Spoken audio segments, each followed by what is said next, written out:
I think everything we do is political. Every book that's put out in the world is put into the world in a political circumstance, so we can't deny it. Mm-hmm. I'm just extra political. Welcome to Bitch Talk. I'm your host, Erin. And I'm co-host Ange, aka Captain Party. 2026 brings us into our 13th year of podcasting, and we're proud to be here. Thank you to our followers and longtime listeners for voting us Best of the Bay Best Podcast for 3 years in a row, and to SF Film for adding us to the respected list of Essential SF winners. If this is your first time listening, where the hell have you been? But better late than never. We're like if the rap group Salt and Peppa met the show Grace and Frankie and had a baby. And if you don't understand what that means, ask Jeeves. And now, on with the show. Clink!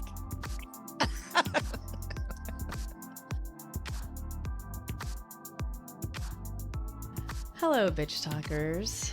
We are in the beautiful town of Alameda today, talking with someone that I have wanted to have on Bitch Talk for years, and we're finally making it happen. Her name is Kate Schatz. She's a feminist author, activist, public speaker, an editor, and a radical history lover. And we're talking about her new book, Where the Girls Were. Welcome to Bitch Talk, Kate. Hi. Yay. Thank you. Thanks for being in my house. Oh, I love it here. I think I'll stay. I know. I think you have a new roommate. You're welcome. You're welcome. Kate, we have all of our guests talk about what their project is. So can you introduce our audience to your new book, please? Oh, yes. My new book is called Where the Girls Were, and it's a historic novel set in 1968, which is historical fiction, by the way, which I've been kind of funny for me to realize that. And some audiences are having big reactions, and they're like, what? You know, it's like when you hear like a song from your childhood on the classic rock station. Yes. But it's a historical fiction set in 1968 in San Francisco, and it's about a teenage girl who is about to graduate from high school. She's a good girl. She's always followed the rules. Everything's going along great. And then she gets pregnant. And she is sent away to a home for unwed mothers, where she meets a group of teenage girls who are also pregnant and have been sent away. And it's about her negotiating and navigating her pregnancy and trying to figure out what agency and choice can look like in a time and place where young women and girls and women are denied that. Mm-hmm. It's topical, really. Yeah, it's pretty topical. Historical fiction that is dreadfully relevant. And the book is also part of my larger project of my books, which are all kind of around lesser known hidden histories, suppressed histories, feminist histories, anti-racist stories and histories, and telling stories that they don't want us to tell. Mm-hmm. Mm-hmm.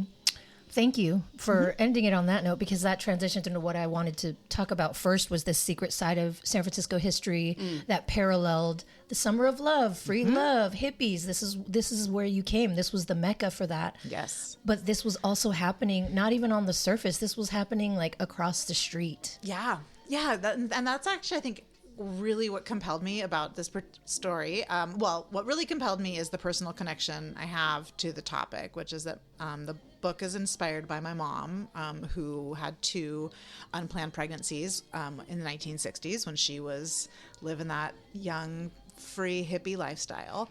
And that's something I didn't know about my mom until I was in my 20s, and she kind of finally confessed it was this shameful secret that she'd never really told anybody. And I was fascinated by that, and I didn't know that history at all. I didn't know the history of young women getting sent away to kind of be hidden and to give up their babies for adoption.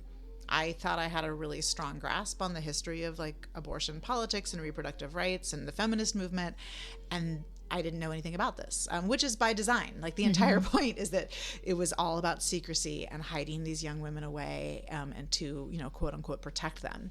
And so as I navigated understanding my mom's experience, I then became fascinated with this kind of larger cultural and political history, which was exactly what you said. Like, I grew up really romanticizing San Francisco in the 60s. I grew up in the Bay Area. I grew up on the stories from my parents and my aunts and uncles. They had all these cool, wild stories about the concerts they'd been at and all the wild things they'd done. And, they went Only to, for $2, I mean, or free. Right? They were at San Francisco State. They were at San Jose State. My dad was like at the first acid test. So I grew up on the music and the clothes and the vibes and the photographs, right? I was always looking at their photos and I just thought it was all so cool. And so then as I got older to kind of realize the politics and the culture, right? Like what happened when these women who, to me, from my young vantage point, seemed free and liberated, and they're going around without their tops and they're, like rejecting society and all of this stuff. But they still didn't have access to safe legal abortion. And many of them still didn't have access to birth control. And many of them, like my mom, also just didn't have access to any kind of education about sex or her body. So I was really interested in like that kind of collision of perceived liberation and freedom, and then the social and political and legal limitations. You open up the book and it says "For my mother," who you just talked about a little bit. But I do want to ask you. It's so funny. I have actually that coffee cup at home. This Sorry, is we're my drinking. number one favorite mug. Me too. From Austin Yes. Joe's. Yep. Oh, Anyways, this is the only mug I drink my coffee out of. it's my favorite. Yeah, it's just a perfect shape. Yes, thank you. And Sorry. they're really good breakfast tacos. Austin Joe's in Austin. Where's our sponsorship? Yeah. right now? Oh my God. Seriously. Why aren't you with us at South by Southwest every year? And why hasn't someone in the Bay Area started a food truck with Austin style breakfast tacos? My husband wanted That to is an like 10 years ago. Okay. We talk about Anyways. this all the time. Breakfast tacos are so easy. So like easy. You can do it. I don't need a breakfast burrito. No. Because I don't want to go back to bed after having breakfast. Like, All right. So, Anyways, your mom. yes, about my mother. Sorry, everyone. But also, this mug is perfect. I saw it earlier and I was like, I think that's the same one, and it is. Anyways, your mother.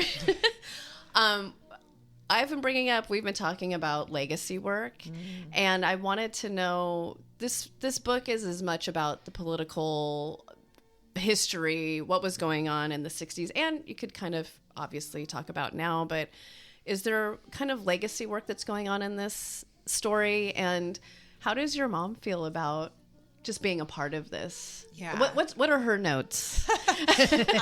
My mom is wonderful, and we're very close, and she is the most voracious reader I know. She's also probably like the harshest literary critic I know. Like my mom is someone who will, on a regular basis, she goes to the library every week. She gets her stack of books. She will start a novel at like 9 p.m. and she will stay up until 3 or 4 reading it. wow. Which I'm the opposite. I fall asleep immediately. Me too. It's so hard. I know. And I'll talk to her and she'll be like, I mean, she's long retired. So she'll be like, I just slept in today because I was up until 3:30 finishing this novel. I'm like, oh my God. So all that is to say, when I finally gave her a draft of the book, I was very, very nervous. I had been talking to her about writing this book, which again is not my mom's story. Like I always wanted to be super clear. I really, really fictionalized it. It's inspired by her experiences, and there's a lot of texture and detail that comes from my family's history in the book, but it's a really fictionalized narrative. And I had told my mom about it. She knew I was working on it, and it was really important that I had her permission to do that. But letting her read a draft was quite intense, and she really loved it. I was so relieved, and it's been wonderful to have her as part of this. She's been at a lot of my book events, and I think it's helped her. It's really validated her experiences, and has connected her to other women who went through the same thing. And I think that it has allowed her, as she's kind of said, that even though I'm not telling her exact story, I am speaking on her behalf in a particular way that I think is a relief for her. And it feels, again, like she doesn't have to get up and tell the whole story because I'm telling this story, and she feels very seen. And in terms of, I do definitely think of it in terms of legacy work. I mean, it is very much, there's a lot of details in the book that come from my family and come from my grandparents. Even though all the characters I think of as totally unique characters that I made up, there's little bits of a lot of my family in there. That's a big thing that kept coming up when I was reading it and thinking about my life and my experience and my parents, my grandparents is the secrets that we keep and suffering in silence.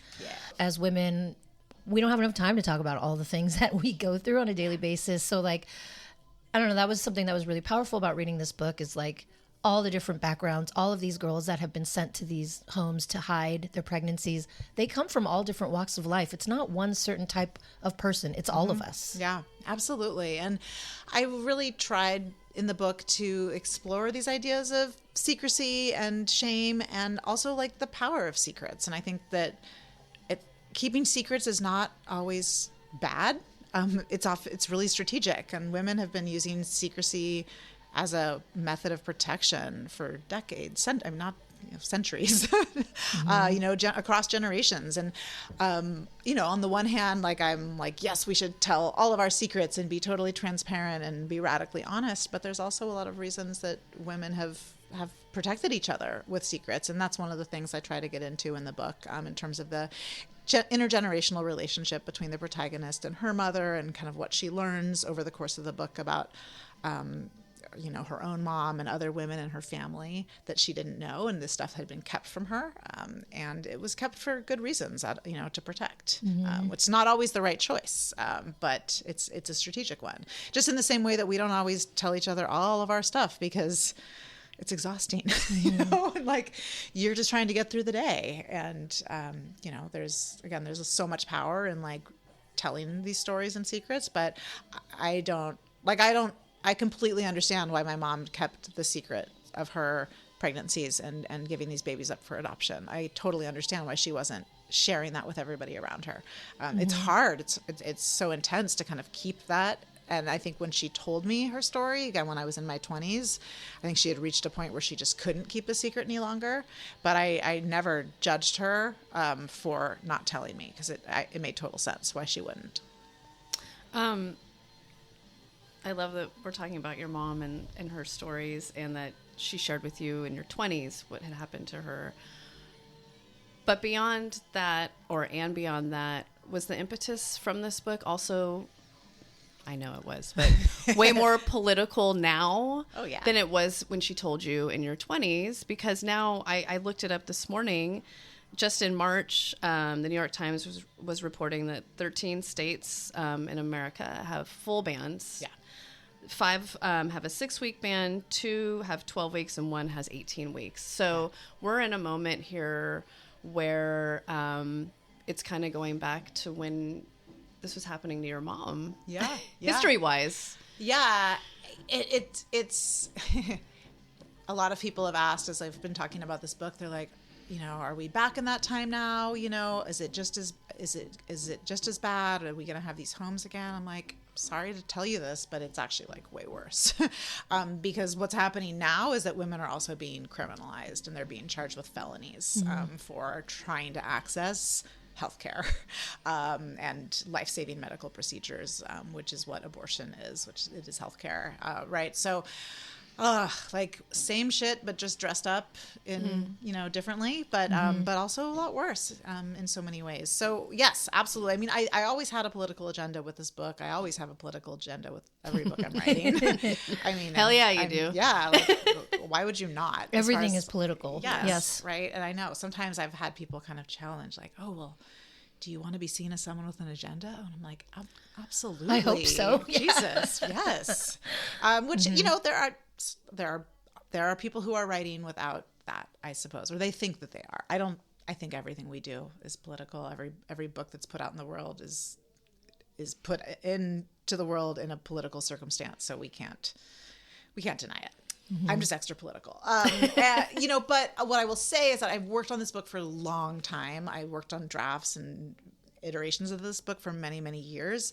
It was kind of in the background for me as I worked on my other books, which I think because they were nonfiction, they seemed like, quote unquote, more political or more urgent to me, right? Whereas a novel felt less so. And I don't think that now. I have a different view on that. But in 2022, when the Dobbs decision came down, that was a major motivation for me to kind of get this novel out in the world, to kind of finish my revisions and to really focus on it. Because, and I'm someone who I've been saying this a lot. When the Dobbs decision came down, I was not shocked. I was devastated and like enraged and all of those things, but I wasn't shocked because it was happening. It was a slow motion train wreck for a long time. It was really, really in the works. So I saw it coming. I was still horrified and infuriated. And now, 4 years later, that's where we are. These full abortion bans in a number of states.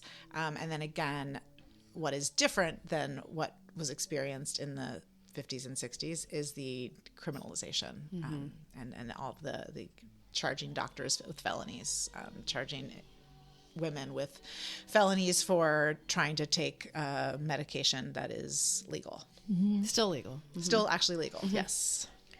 So we've talked about sort of your perspective as the author, your mother's perspective as an inspiration for this story, but you also have teenage kids. I'd love to talk about. How do you talk to them about this? Have they read the book? What is their experience as teenagers in this world? It'd be so nice if my kids read my books. Which one first? I'm heartened. I am heartened when I talk to other writers who also have teenagers, and they're like, "Oh yeah, my kids don't read my books." So, no. I should say my daughter, who is a teenager. My daughter has read. She's read like the first half. She just hasn't finished it, but she really liked it, and that meant a lot to me. And my son has not read it yet, and but he will. I talk to them about all this stuff for sure, and then I am incredibly grateful, and we are very, very privileged to be.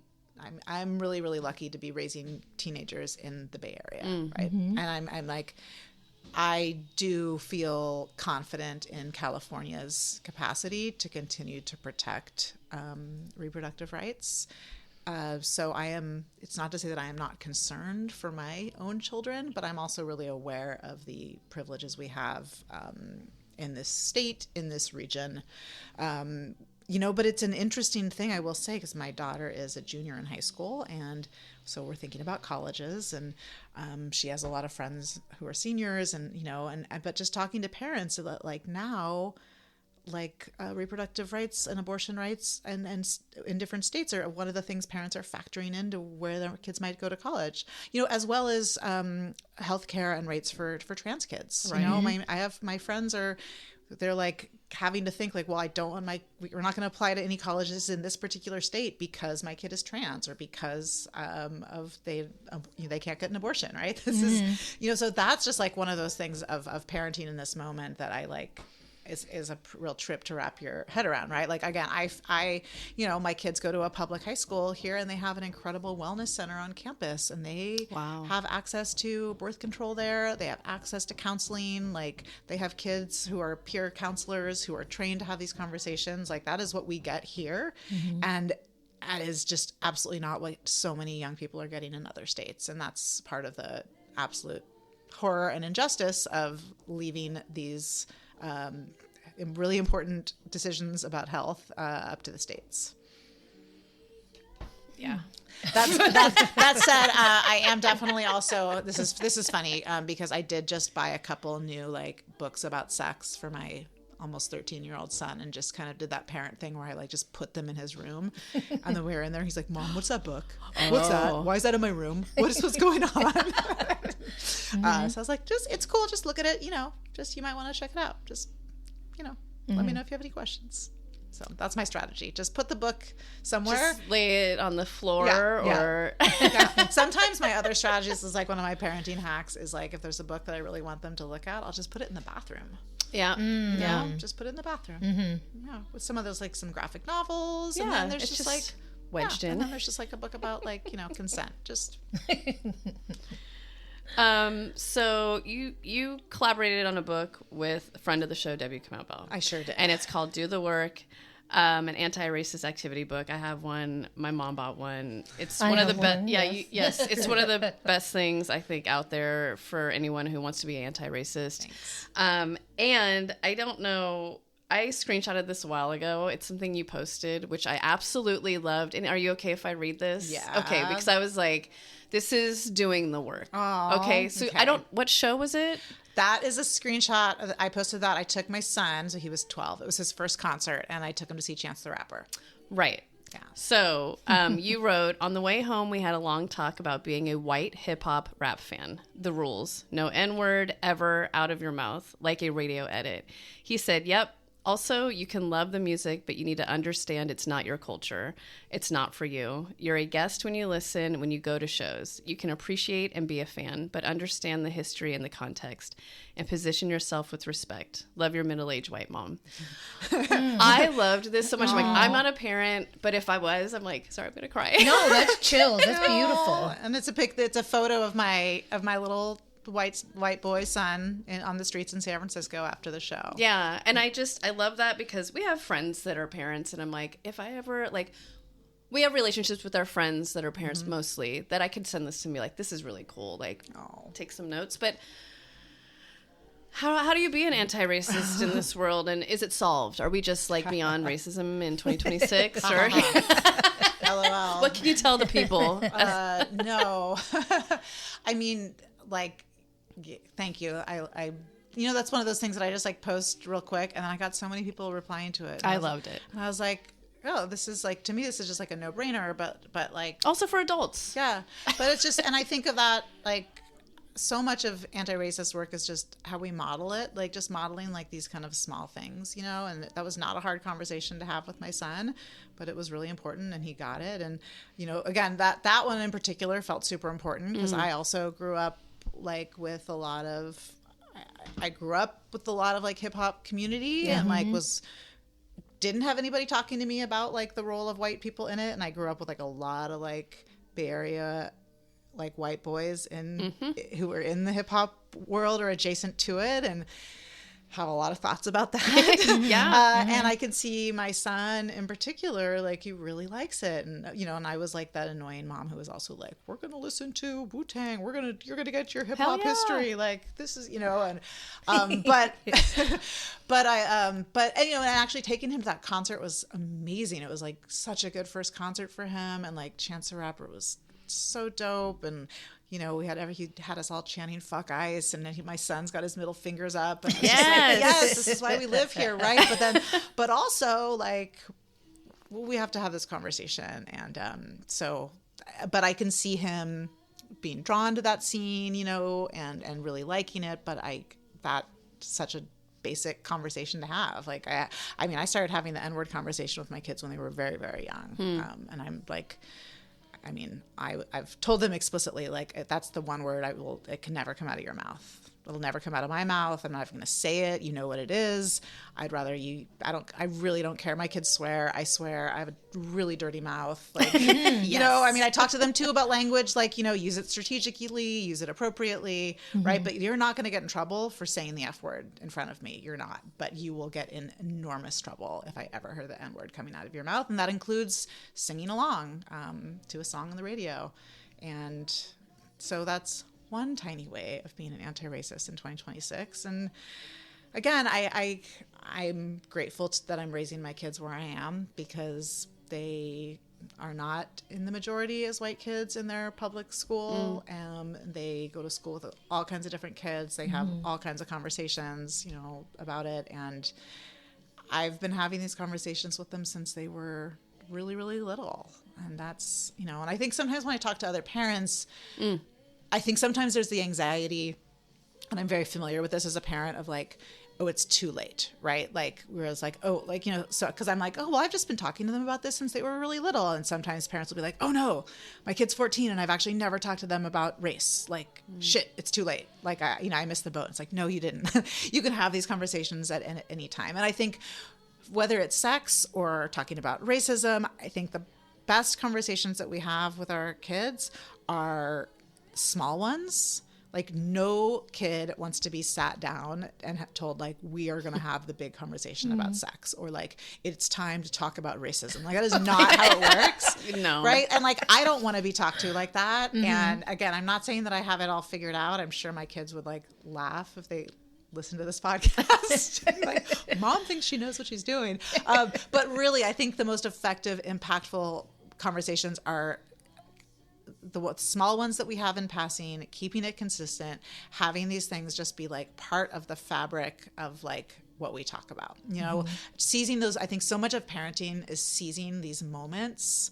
Like maybe there's a commercial on TV or, you know, something on the radio, or like the kid mentions something that happened at school and you're like, oh, it's a little opening for me to get in there and just explore like a little bit. Again, it's not like, okay, now we're going to sit down for an hour and talk about this, but it's like, did you notice that on that commercial? Or like, whoa, like that is super problematic. I'm going to pause this show and like, we're going to talk about that. I've actually, like, my son and I have been watching The Pit.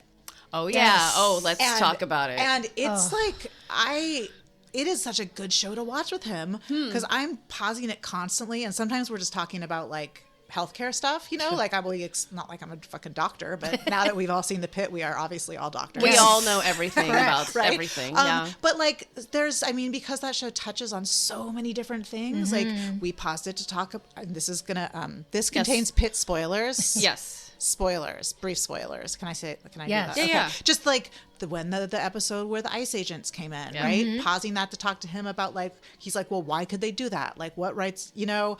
There was the episode where there's doing the rape kit. Consent. That was an incredible episode to watch with my 12-year-old son.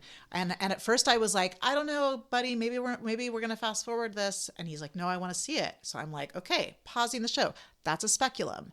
Like, pausing the show. Here's why this woman is having such a hard time. Let's talk about what happened to her. So again, I'm sitting down to just like watch TV with my kid. And then I'm like, ooh, this is a moment. We're going to have some conversations. And I keep it brief. And then like we have the talk, unpause, keep watching.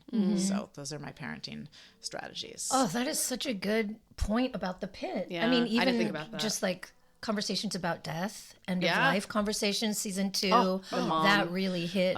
And having some big conversations with my kid too about like the suicidal ideation that comes up in the whole season, and talking to him about like being like, wow, did you notice how like those other people, and this is like now a podcast about The Pit. It is. Like, I'm here for it. Yes, I can talk about it all the time. But like being able to say like, wow, look at all the ways that Dr. Robbie's coworkers are seeing him and showing up for him. And like, these are the things they're noticing. And like, that's so important. Right. And so, yeah, unexpectedly, that's been a show that like, I've been able to have all these little conversations that's how I parent.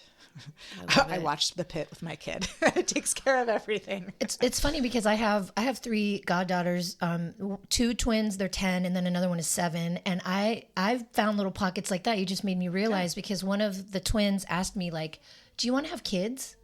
And so first I had to explain that I don't have a uterus anymore, so it's not even possible. So I got into that conversation. Then I was like, and also I love kids. I'm your godmother. This is my favorite job in the world. There are other ways to go about living your life and just kind of opening their mind to possibilities. Whereas we grew up, you have a white picket fence, you get married, you have kids, and that's it. So like teaching kids that there's so many other possibilities. Yeah. It's like, I'm excited to see how this next generation turns out. Yeah.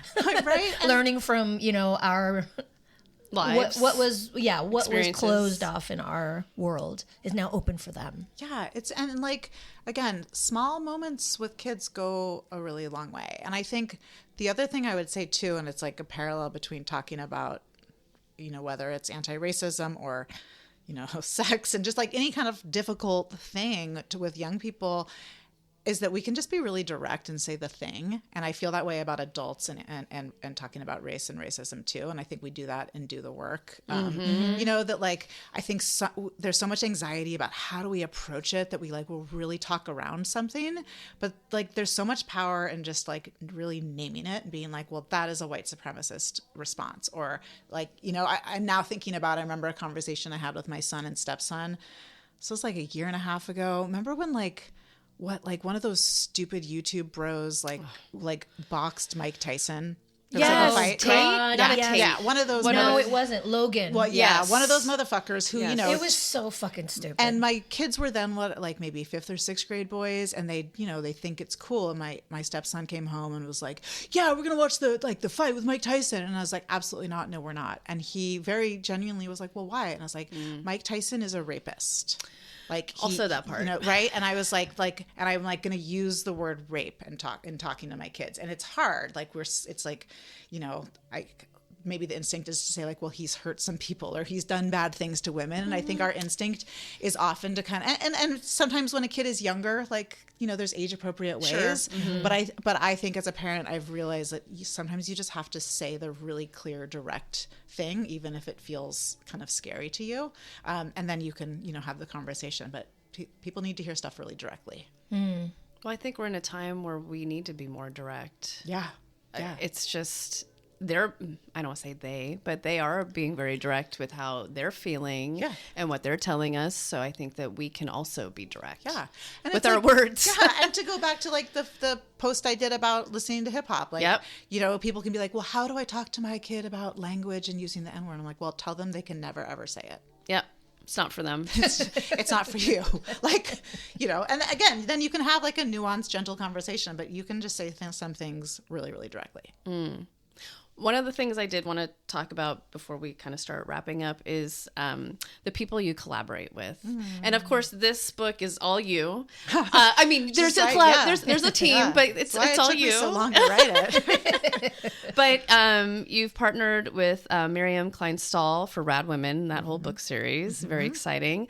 And then with Kamau with Do the Work. But how do you choose your collaborators, or how do they choose you? And it's a lot to work with people. We know this when you're in it. I mean, I love collaboration. Like, there's a reason that I wrote so many books with collaborators, and this novel that's just me took so long, I think. But I also really had collaborators with my novel too, which is just friends that I share my writing with and who I bounce stuff off of. And I think both Miriam and Kamau, they're my friends. Miriam, that collaboration was different because Miriam we were not super tight. Miriam was we had a lot of mutual friends, and I knew her and I really respected her art and thought she would be a really great person to illustrate this children's book that I had an idea for. And then once we started working together, it was like, oh man, I just want to keep making books with you. And it was such a beautiful collaboration. And really rare because in the children's book world, most of the time the artist and the illustrator and the writer don't know each other even, like let alone really work as collaborators. We were a pretty unique team in that world. It's way more common that the writer like writes the manuscript and then they find an artist and you're kind of kept separate. So we got really, really lucky that we were able to do it as a team. And then with Kamau, with Do the Work, we were friends. We knew each other for a long time, and we had a lot of trust built. I think he'd seen me, as he always says, like, he's like, I saw you in action. I knew I could trust you. And so when he was like, let's write a book, I was like, okay, let's do it. And similarly, that was such a great collaboration. And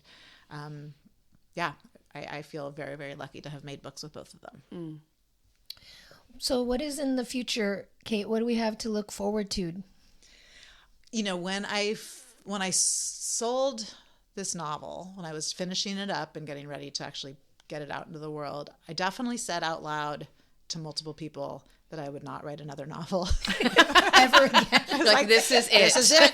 One and done. Yes. And then I sold it, and I swear that day, like an entirely new novel, like beamed its way into my brain. Really? So I want to keep writing. I mean, I'm working on another novel that is also another kind of cool, obscure history that I'm really fascinated with. That's also Bay Area oriented. Awesome. That's a kind of aspect of like queer, like lesbian history that I'm really fascinated by. Yes. So it involves dyke bars in the 70s and 80s and softball. Yes. And you're talking about Ricky Stryker, maybe? Or maybe she's definitely going to make an appearance. Yeah. And but then it's also about lesbian mothers losing custody of their kids. So and the kind of women who went to court to fight to get their kids back. So I'm like, yay, another real just a little project. And then but then also Kamau and I have another book that's going to come out. Is this the Conversations one? No. Okay. That's all Kamau. We have it's kind of a follow-up to Do the Work, but it's for young people. And it's called Break the System, and it's going to be illustrated, and there's graphic kind of comic parts of it, and it's basically a book about white supremacy for young people. And we want a dozen now. It's been in the works for a really, really long time, and I apologize to everyone that it's taken this long. But you know what? Writing a book in these times, about these times, is so hard. Well, I feel like you probably, well, I don't want to assume, but there's a sense of urgency too. So that's a lot of pressure of like this, everybody needs to read this right now. So that's another pressure that you would, on top of the regular pressure of writing. Yeah.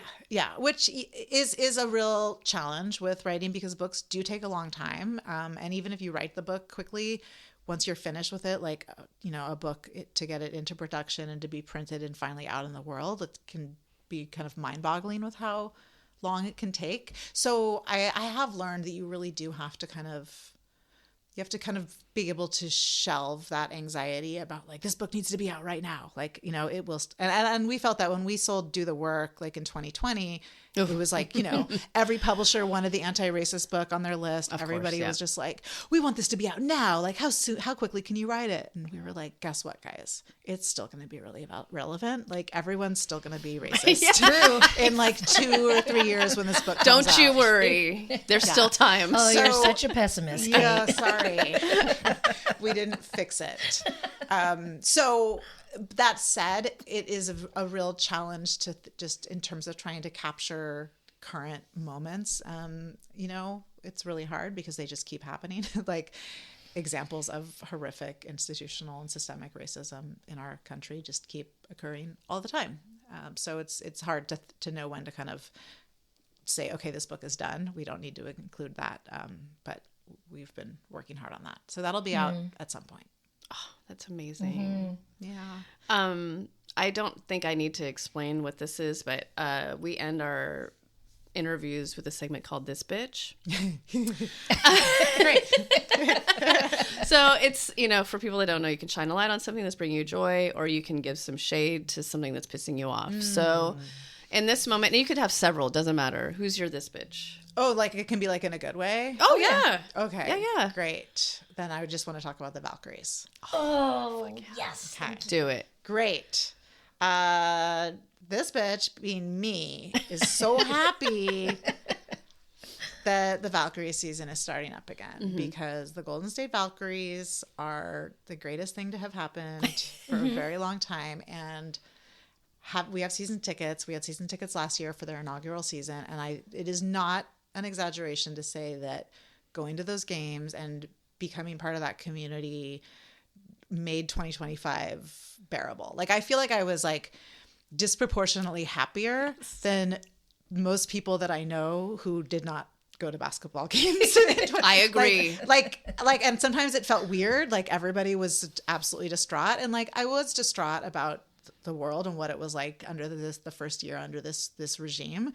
But then I was also like in a good mood a lot more than I think your average person. Because I was like, well, I was at the Valkyries game last night and it was amazing. No, it truly is so fun. And so I just 2 nights ago, when was it? What is time? Like a couple nights ago was like the preseason game, and being back in Valhalla, like I cried. I was so happy. I saw so many people I knew, made new friends, and just got to watch incredible athletes playing a beautiful game in the most just like inclusive, enthusiastic, just like shamefully excited crowd.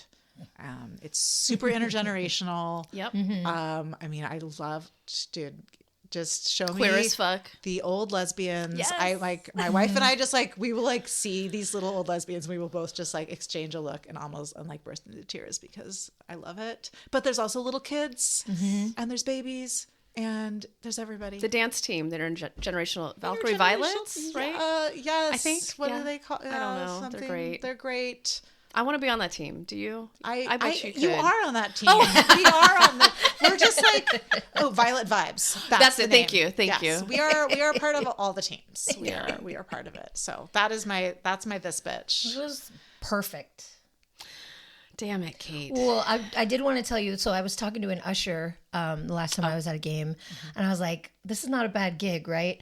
And the usher told me that the 2025 season of the Valkyries was the first time that they've never had to call security at any of the games. Oh my God. She was like, Warriors games, concerts. She's like, security always has to be called at least once all season. Nothing. Okay, that is the best. That Yeah. makes total sense. I believe it so Totally. hard, and that's also part of it. Like, and here's the thing: like, there are lots of men at Valkyries games, right? Which actually makes me so happy, and I don't usually say that. Like, I don't. Right.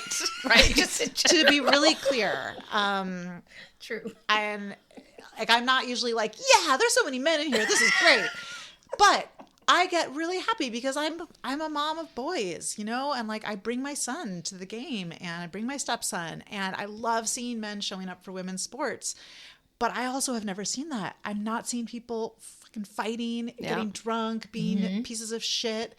I love it. There's this couple that sits behind us, and this man and woman, and like both of them are like such basketball nerds, and she knows so much about the game, and so does he, but like he's never mansplaining. Like I'm a real sports fan, and I go to baseball games, I go to Warriors games, I go to a lot of live sporting events, and I'm so used to just men mansplaining the game Always. to me, Yep. to the women around Yep. me, and I'm like, motherfucker, I know how baseball works. Like, you do not need to tell me that. And that has just never even remotely happened at a Valkyries game. So I love go it. Valks. Go Valks. We've been speaking with feminist author, activist, bad bitch, Kate Schatz. The book is Where the Girls Were, and where can people find it? Oh, well, you can find that at your local independent bookseller. Yeah, or in your library, your local public library. Shout out libraries. Yes. But I mean, we are so lucky if you're in the Bay. We have so many incredible local booksellers, and you can find it there. You can find it on the internet if you buy your books off the internet. If you do buy it off the internet, hopefully you use bookshop.org, which gives a portion of the proceeds to independent booksellers. But I love that. I just need to talk constantly about the importance of bookstores and libraries as really, really, really, really important spaces. And they exist because we buy books from them. Not the library, but the independent bookseller. So keep buying your books from there, and you can buy mine or other people's, but that's where you can find it. I love it. Thank you so much for being on Bitch Talk. Yes. Yay, we did it. Yay. The first of many. by the I way. really hope so. Yeah. I don't know. Yeah, You're a bad bitch. Yeah, I mean, you deserve a break, a vacation, whatever, but I'm glad you're not going to be. You're going to keep writing because we need your voice. We need you, Kate. Thank you. I kind of got to keep doing it. It's my job, but I also love it, and it's a real privilege. So I don't take it lightly. Thank you. Thanks for joining us on today's show. You can find more information about this episode in our show notes. If you're missing us, you can visit us at bitchtalkpodcast.com to sign up for our newsletter and buy us a cup of coffee. Did you know we're also on the radio? You can find us at bff.fm. And lastly, rate and subscribe wherever you listen to podcasts. All the cool bitches are doing it.